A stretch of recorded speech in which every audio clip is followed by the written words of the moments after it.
નહીં, શબ્દો જ નથી ઇંગ્લિશમાં. 1, 2 ને 3માં ફિનિશ. ગુજરાતી જુઓ કેવી મજાની ભાષા છે.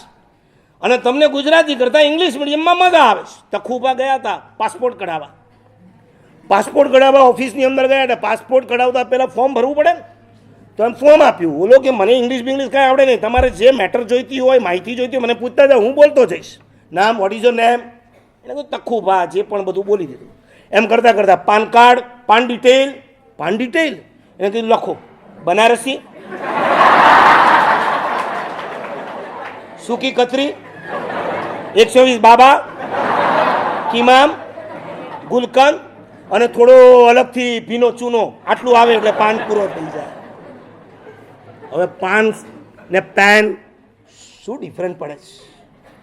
તમારી ભાષા આ ગુજરાતીની બહુ મજા છે. અહીંયા સ્નેહ, પ્રેમ, વાત્સલ્ય, લાગણી, ઢગલાબંધ શબ્દો તમને મળી શકે. એમાંથી આજે પ્રેમ શબ્દો ઉપર આપણે ડિટેલમાં જવું છે. મારે આજના વ્યાખ્યાનમાં તમારી સામે 5 પ્રકારના પ્રેમ મૂકવા છે. નંબર 1, કેટલીક વ્યક્તિ એવી છે કે જેને માત્ર સ્વ કેન્દ્રિત જ પ્રેમ છે. સેલ્ફ. આખી દુનિયામાં મારે કોઈની સાથે કઈ લેવા દેવા નથી, મને મારી જાત ઉપર સૌથી વધારે પ્રેમ છે. હકીકતમાં પ્રેમ ખોટો પ્રેમ છે. આવા પ્રેમીને સેલ્ફિશ કહેવામાં આવે છે, જેને તમે સ્વાર્થી કહો છો ને ગુજરાતીમાં. દરિયાની અંદર નાની માછલીએ મોટી માછલીને પૂછ્યું, માँ हम जमीन पे नहीं चलते हैं, ये आदमी लोग जमीन पे चलते हैं, हम पानी में तैरते हैं, तो हम क्यों जमीन पे नहीं? मैं बहुत सरस जवाब आप्यो, बेटा हम मछली है, हम पानी में तैरते हैं, इसलिए हम फिश है. जो पानी में चले वो फिश और जो जमीन पे चले वो આપણે સેલ્ફિશ નથી બનવું બેટા. આપણે પાણીમાં બરાબર છે, આપણે જમીન પર નથી ચાલવું. આ ધરતી પર હજારો લાખો કરોડો લોકો એવા છે કે જેઓ પોતે સેલ્ફિશ. સેલ્ફિશ એટલે કેટલા સેલ્ફિશ ખબર છે? એને પોતાના પાડોશી સાથે તો સંબંધ ન હોય, એના ફ્રેન્ડ સર્કલ સાથે પણ એને સંબંધ ન હોય, ઇવન એને એના મા બાપ અને ભાઈ બહેન સાથે પણ સંબંધ ના હોય. પરિવાર की ऐसी तैसी, મા બાપ की ऐसी तैसी, મારે કોઈની સાથે સંબંધ નથી રાખવો. હું બહુ હું ને મારી વહુ એમાં આવી ગયા. દુનિયા જાય જન્નમમાં. અરબસ્તાનમાં એક જાત છે વીછીની. વીછી સમજો છો ને? વીછી. અરબસ્તાનમાં એક એવા પ્રકારના વીછી આવે છે કે જે જન્મ લે ને પછી તરત જ કુંડાળું કરે, મોટું કુંડાળું.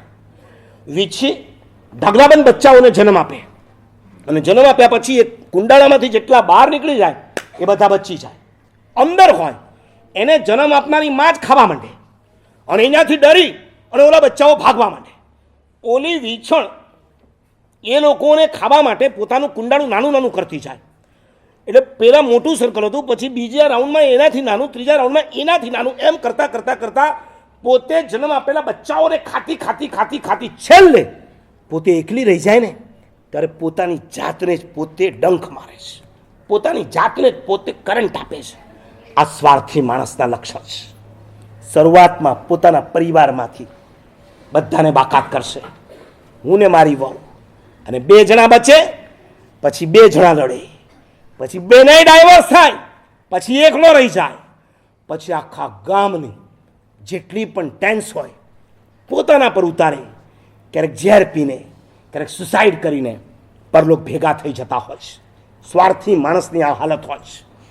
એ મા બાપને ઘરમાંથી બહાર કાઢી નાખે છે, ઘરમાં રવાના કરી દેતા હોય છે.